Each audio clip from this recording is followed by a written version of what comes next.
अगर ये ज्ञान की लड़ाई लड़े तो पुण्यात्माओं ये 5 सेकंड मैदान में नहीं खड़े हो सकते। पूरा का पूरा मैनेजमेंट दास आज भी चैलेंज करता है पूरे के पूरे सतलोक आश्रम मैनेजमेंट हरियाणा को। ये यूट्यूब पे मैं पहले भी चैलेंज करता आया हूं ज्ञान आधार से। कोई अहंकार नहीं, कोई मान बढ़ाई नहीं।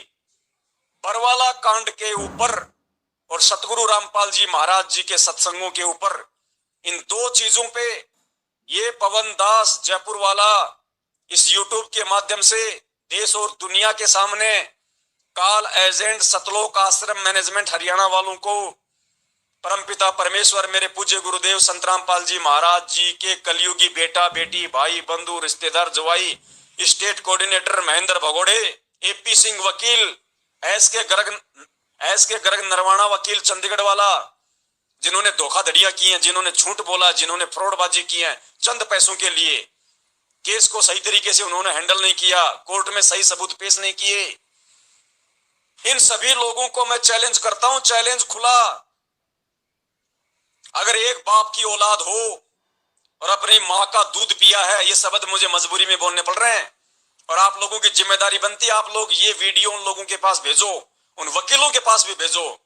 अगर असल एक बाप की औलाद है, अगर अपनी असली मां का दूध पिया है, तो किसी भी नेशनल टीवी चैनल पे ये पवन दास तुम लोगों के साथ में बरवाला कांड के ऊपर और संत रामपाल जी महाराज जी के सत्संगों पर ज्ञान आधार से डिबेट करने के लिए 24 घंटे तैयार है।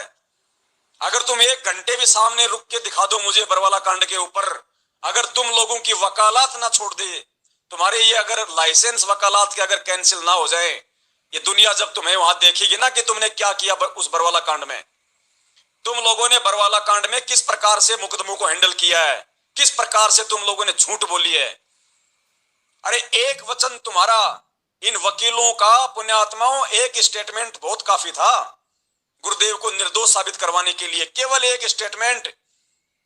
लेकिन ये महेंद्र भगोड़े के उसमें पतलून में घुसे रहे ये नालायक वकील, चंद पैसों के लिए उसकी चापलूसी करते रहे, क्योंकि बरवाला कांड का मुख्य षड्यंत्रकारी महेंद्र भगोड़ा, सतलोक आश्रम मैनेजमेंट हरियाणा, और उसी सतलोक आश्रम मैनेजमेंट हरियाणा ने ये वकील खड़े कर लिए। तो वकीलों को फीस कौन दे रहा? महेंद्र भगोड़ा मैनेजमेंट। और अब ये वकील कोर्ट में ये किसको बचाएंगे? जो इनको फीस देगा उसी को तो बचाएंगे, वरना गुरुदेव का एक वचन जो गुरुदेव ने कोर्ट में कहा कि मैंने बरवाला कांड नहीं करवाया, मैं तो तारीखों पे आना चाहता था लेकिन मुझे तो रोक के रखा हुआ था, और ये राष्ट्रीय समाज सेवा समिति मेरी नहीं है। पुण्यात्माओं, ये एक स्टेटमेंट अगर ये वकील चाहते तो पूरे के पूरे मैनेजमेंट को कोर्ट में घसीट सकते थे, पूरे के पूरे मैनेजमेंट को, गुरुजी के कलयुगी परिवार वालों को, सबको कोर्ट में घसीट सकते थे। ये आज संगत में कोई लूटने के लिए नहीं बसता, क्योंकि फिर कोर्ट बोलता है कि ये राष्ट्रीय समाज सेवा समिति कौन है? जिसने संत रामपाल जी को बंधक बनाया, जिसने उनको कोर्ट में नहीं आने दिया। ये वकील अगर ये दलील कोर्ट में पेश करते कि साहब संत रामपाल जी महाराज जी क्या करते, खुद उनके स्टेटमेंट है, देख लीजिए, उन्होंने अपने स्टेटमेंट में भी उन्होंने यही कहा है, मीडिया के सामने भी उन्होंने यही कहा है कि मैं तो कोर्ट में जाना चाहता था लेकिन मुझे उन लोगों ने रोक के रखा हुआ था, सतलोक आश्रम मैनेजमेंट वालों ने, राष्ट्रीय समाज सेवा समिति वालों ने, मैंने कोई कमांडो नहीं बनाया। तो इन वकीलों की जिम्मेदारी बनती थी, इन नालायकों की। ये कोर्ट में कहते साहब ये राष्ट्रीय समाज सेवा समिति, ये सतलोक आश्रम मैनेजमेंट हरियाणा इस बरवाला कांड का मुख्य जिम्मेदार है। किसने देखा कि संत रामपाल जी महाराज वहां पे आश्रम के मेन गेट पे आके कोई बात बोल रहे हैं? माइक में कुछ बोला उन्होंने? अपने भक्तों को कोई आदेश दिया उन्होंने? पुलिस वालों के ऊपर उन्होंने कोई पथराव करवाया? सुना आपने कोई स्टेटमेंट उनका जो उन्होंने आश्रम में अपने भक्तों को कहा हो ये बात आके सामने कि बच्चों मैं कोर्ट में नहीं जाना चाहता, और बच्चों तुम मर जाओ मार जाओ, इन पुलिस वालों को अंदर मत आने दो, और बच्चों तुम काले कपड़े पहनो, तुम ये पत्थर, पेट्रोल बम, ये डंडे इन पुलिस वालों के सामने लेके खड़े हो जाओ। ये वकील यदि ये स्टेटमेंट वहां देते कोर्ट में खड़े होके कि साहब ये राष्ट्रीय समाज सेवा समिति, ये संत रामपाल जी महाराज के परिवार वाले, उनका मैनेजमेंट सबसे बड़ा दोषी है, जिन्होंने चंद पैसों के लिए अपने अहंकार में आके इन्होंने इतना बड़ा ये कांड करवा दिया, इस मैनेजमेंट को पकड़ा जाए, असली गुनेगार ये हैं बरवाला कांड के, तो कोर्ट आदेश देता पुलिस को कि भैया पकड़ो इनको, कौन है ये हरामजादे जिन्होंने संत रामपाल जी के पीठ पीछे उनको बंधक बना के इन्होंने इतना बड़ा ये कांड करवा दिया। पुण्यात्माओं, तब मजा आता, तब मानते कि ये वकीलों ने गुरुजी का मुकदमा लड़ा है। इन वकीलों ने तो केवल चंद पैसों के लिए महेंद्र भगोड़े के टुकड़ों पे पलते हुए महेंद्र भगोड़े को बचाया है। आज भी उसी को बचा रहे हैं, वरना मुख्य दोषी वो है गुरुजी के स्टेटमेंट अनुसार, गुरुजी के बयान अनुसार। और इसीलिए पिछले 7 साल से हम सत्सेवक इनसे गुरुजी के बयानों की फोटोकॉपी मांग रहे हैं। क्यों नहीं दे रहे? अरे संगत को डूब के मर जाना चाहिए, इस मूर्ख संगत को डूब के मर जाना चाहिए इनको। नालायकों, तुम्हारे गुरुदेव ने कोर्ट में क्या बयान दिए तुम देखने के अधिकारी नहीं क्या? तुम स्टेटमेंट मांगने के अधिकारी नहीं हो क्या? किस लिए फिर तुमने उनको अपना गुरु बना रखा है? 7 साल हो गई, तुम्हारे गुरुजी के बयान पेश क्यों नहीं किए जा रहे? किस बात का डर है मैनेजमेंट को गुरुजी के बयान संगत में जारी करने के लिए? हम कौन से ओरिजिनल कॉपी मांग रहे हैं? अरे हमें तो फोटो कॉपी भेज दो, फोटो कॉपी करो संगत में वायरल कि संत रामपाल जी महाराज ने बरवाला कांड का दोषी किसको बताया, कोर्ट में किसके खिलाफ बयान दिए, पुलिस रिमांड में गुरुजी ने किसके खिलाफ बयान दिए। और दूसरी तरफ जो जो पकड़े गए थे ये नालायक, ये काल एजेंट, ये पुरुषोत्तम सैनी कुरुक्षेत्र वाला, ये बसंत सैनी गांधरा वाला, ये बलजीत लहरी का जो लड़का है अनिल लहरी, और ये राम कुमार ढाका, एक वो 4.5 फुट का मास्टर बलवान जाखड़। इन नालायकों ने किसके खिलाफ बयान दिए कोर्ट में? पेश करो सामने। इन्होंने सब ने गुरुजी के खिलाफ कोर्ट में बयान दे रखे हैं कि हमने कुछ नहीं किया, हमने तो जो भी किया संत रामपाल जी के आदेश से किया, उन्होंने करवाया ये सब कुछ। पूरा का पूरा ठेकरा गुरुजी के सिर पे फोड़ रखा इन्होंने कोर्ट में। और गुरुजी ने यथार्थ सच्चाई बताई है कि भैया मुझे आश्रम में रोक के रखा हुआ था, मुझे बंधक बना रखा था, मुझे तो जान से मारने तक की वहां पे इन लोगों की साजिश थी। और इन लोगों ने सारा सब कुछ ये बखेड़ा किया है। और गुरुदेव ने स्पष्ट कहा था कि पिछले 4 दिनों से आश्रम की कमान मेरे से बाहर थी, इन लोगों ने सब कुछ मेरे से छीन लिया था। तो अगर ये वकील होते, लेकिन ये किसकी कमी बताएं? ये संगत की कमी है, ये उस मूर्ख संगत की कमजोरी है जो नालायक चोरों की तरह पता नहीं मैनेजमेंट के टुकड़ों पे संगत पल रही है या संगत के टुकड़ों पे मैनेजमेंट पल रहा है, समझ में नहीं आता इनका।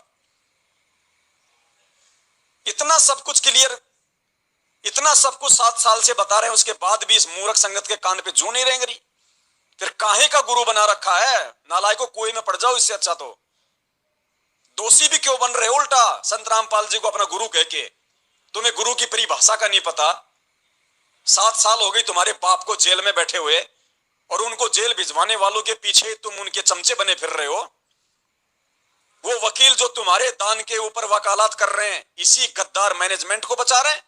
तो तुम्हारा पैसा कहां जा रहा है? अरे तुम संगत वालों का पैसा तो खुद तुम्हारे गुरुजी को फंसाने के काम में जा रहा है। जो दोषी है उनको तुम्हारा पैसा बचा रहा है, और जो निर्दोष है उसको तुम्हारा पैसा उल्टा फंसा रहा है। थोड़ी बहुत जो कमी होती है वो तुम इनके पीछे जाके इशार तारीखों पे, और उस बची खुशी उस कसर को तुम पूरा कर देते हो।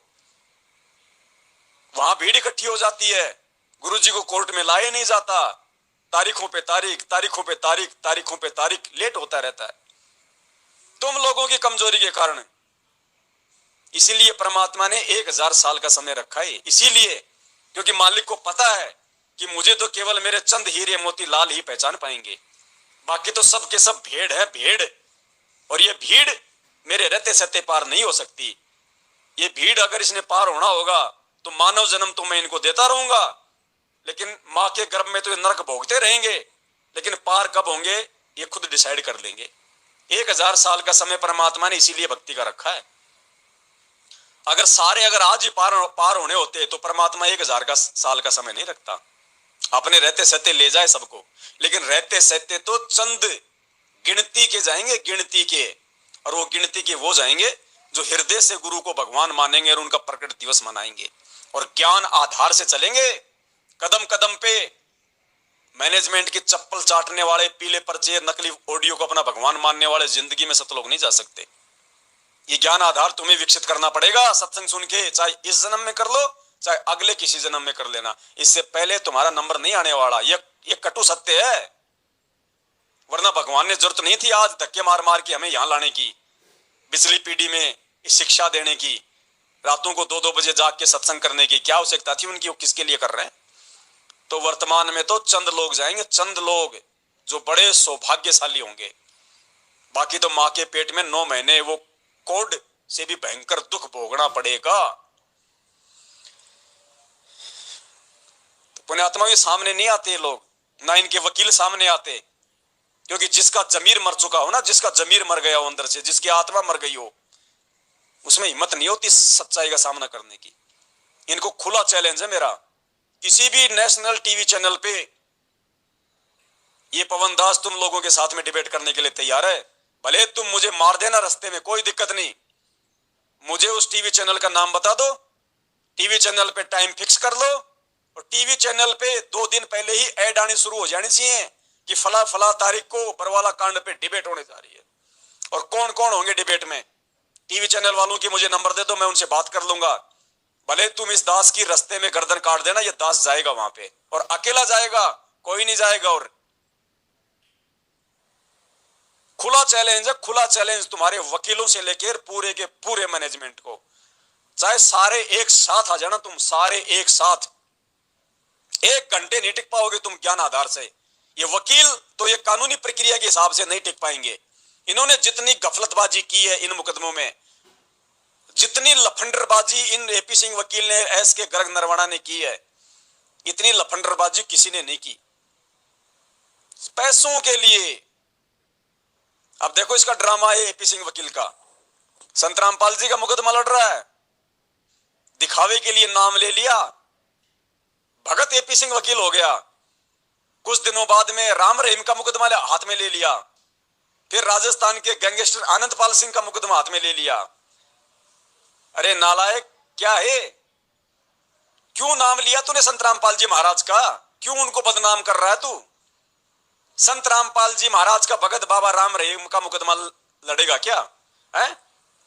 गुरुजी ने क्या बता रखा उसके विषय में, और तू उसी का जाके वहां पे कोर्ट में तू उसका पक्ष लेके खड़ा हो रहा है। तू उसको देश का सबसे बड़ा उसको संत बता रहा, तू है महात्मा बता रहा, उसको संत बता रहा है, संत की श्रेणी में हो। आनंदपाल सिंह का तू सीबीआई जांच का समर्थन कर रहा, भगत होके, गैंगस्टर का, जिसने जो AK-47 रखता था, जिसने कई लोगों को मौत के घाट उतार दिया। संत रामपाल जी का भगत होके, भगत होने का ढोंग करके तू उनका मुकदमा लड़ रहा है। लेकिन ये लड़ सकते हैं, ये ऐसे ढोंगबाजी पाखंडबाजी ये कर सकते हैं। क्यों? क्योंकि मैनेजमेंट तो उनको आगे पैसे फेंक रहा है अपने बचाव के लिए, और संगत हो रही है मूर्ख। संगत की बुद्धि चोर हर ले गए, संगत को कुछ पता ही नहीं हम क्या कर रहे हैं, कौन मुकदमा लड़ रहा है, किसका मुकदमा लड़ रहा है, क्या क्या मुकदमे लगे हुए हैं। ये अब थोड़ा बहुत समझ में आने लगा, नहीं तो संगत वालों की तो वो ऐसी तैसी कर रखी थी मैनेजमेंट ने। इस 4 तारीखों पे कौन से दिन जाना है, बस मैसेज डाल दिया, वहां पहुंच गए। वापस कब जाना है उसका मैसेज उधर से डाल देंगे कि 1 बज गए, गुरुजी की तारीख हो गई, सब अपने घर चले जाओ, उठा के थैला अपने घर आ जाते। बस ये काम था इनका, और इनको कोई गुरुजी से मतलब नहीं। आज भी 99% संगत को, 99% संगत को ये नहीं पता कि गुरुजी पे कितने मुकदमे लग रहे हैं, क्या क्या मुकदमे लग रहे हैं, क्या क्या धाराएं, 99% को नहीं पता। तो काहे के भगत हो रहे, काहे की ड्रामेबाजी कर रहे हो? फिर तुम ये दिखावा कर रहे हो क्या? फिर तुम वहां पे जाने का तारीखों पे पुण्यात्माओं, ये ड्रामेबाजी चल रही है। ऐसी मूर्खता का फायदा, ऐसे मूर्ख लोगों की मूर्खता का फायदा जम के तो इस मैनेजमेंट ने उठाया, और जम के मैनेजमेंट की उस कमजोरी का इन वकीलों ने उठाया, जम के उठाया फायदा। करोड़ों रुपए तो ये वकील खा गए, अरबों रुपया संगत का ये मैनेजमेंट वाले खा गए। कुछ नहीं छोड़ा संगत के पास में, भिखारी बना के छोड़ दिया, भक्ति से भी पैसों से भी आम की तरह निचोड़ के फेंक दिया इनको। बाद में उसके चीटियां लगती है, उसके गुठली के। कुछ थे जो परमेश्वर की दया से संभल गए, समय रहते सत्सेवक बन गए, बाकी सबने अपनी ऐसी तैसी करवा रखी है। बची कुची ऐसी तैसी फिर गुरु जी का जन्मदिन मनवा के करवा दी। ना घर का छोड़ेंगे ना घाट का, धोबी का कुत्ता बना के छोड़ दिया संगत को, धोबी का कुत्ता। और धोबी का कुत्ता जब ना घर का होता है ना घाट का, फिर वो भौं भौं भौं ऐसे करता है। फिर वो अब सतसेवक जब सवाल करते हैं ना इनसे, तो ये भौं भौं भौं करते हैं। सुअर की औलाद, कुत्ते की औलाद, तेरा बाप पवन, तेरा गुरु पवन, ये नाजायज बातें करते हैं अब ये, क्योंकि ये खाली हो चुके हैं। इनके अंदर ज्ञान नहीं है, कोई परमात्मा का आशीर्वाद नहीं है, इनको कोई नॉलेज नहीं है, कोई सद्बुद्धि नहीं है, क्योंकि लुट चुके हैं अंदर से, खाली खोखा है। पैसे से मैनेजमेंट ने लूट लिया, भक्ति से मैनेजमेंट ने लूट लिया, और इज्जत से इनको मैनेजमेंट ने लूट लिया। कुछ नहीं छोड़ा इनके पास में, खाली खोखा है ये लोग। और अब देखना आने वाले समय में, पिछले साल तो कोरोना ने इनकी ऐसी तैसी करी, अब आने वाले समय में देख लेना कोई और क्या भविष्यवाणी आएंगी, क्या महामारी, क्या उथल पुथल होगा। ये लाखों की संख्या में जाएंगे, लाखों की संख्या में, जैसे गधे के ऊपर से सींग जाते हैं। तो हमारा मतलब तो भैया समझाने का है, खरी खरी बात कहेंगे, ठोक के कहेंगे। गाड़ी किसी को दे नहीं रहे, माँ बहन किसी की हम ना कर सकते ना हम कर रहे, ये सेवा तो मैनेजमेंट वालों की है। और बाकी कहने में कमी छोड़ेंगे नहीं भैया, डंके की चोट पे कहेंगे, बाकी कमी नहीं छोड़ेंगे। ये सोशल मीडिया है, पूरी दुनिया देख रही है, जो सत्य है उसको ठोक के कहेंगे, किसी का बाप मना नहीं कर सकता। जब तक जीवन है, जब तक श्वास है, तब तक तो ठोक के कहेंगे, क्योंकि हमारे बाप ने भी ठोक के कही है, ठोक के ही कहेंगे। जिस दिन मार दोगे, काट दोगे, वो अलग चीज है, और मरेंगे कटेंगे तो हमारी किसी कमजोरी से कटेंगे, वरना भगवान मरने और कटने भी नहीं देगा, हम और उस समर्थ की शरण में। तो दया पुण्यात्माओं, आज के लिए केवल इतना ही काफी है। फिर उसके बाद दास ने इस वीडियो को भी अपलोड करना है। अपलोड के बाद आप सबने इसे डाउनलोड करना है, हर जगह आपने अपने अपने यूट्यूब चैनलों पे डालना है, और उसके बाद दास आपको मैसेज डाल देगा जब भी हम लाइव आएंगे। हमने फेसबुक पे आना है या यूट्यूब पे आना है, उस हिसाब से हम जुड़ेंगे।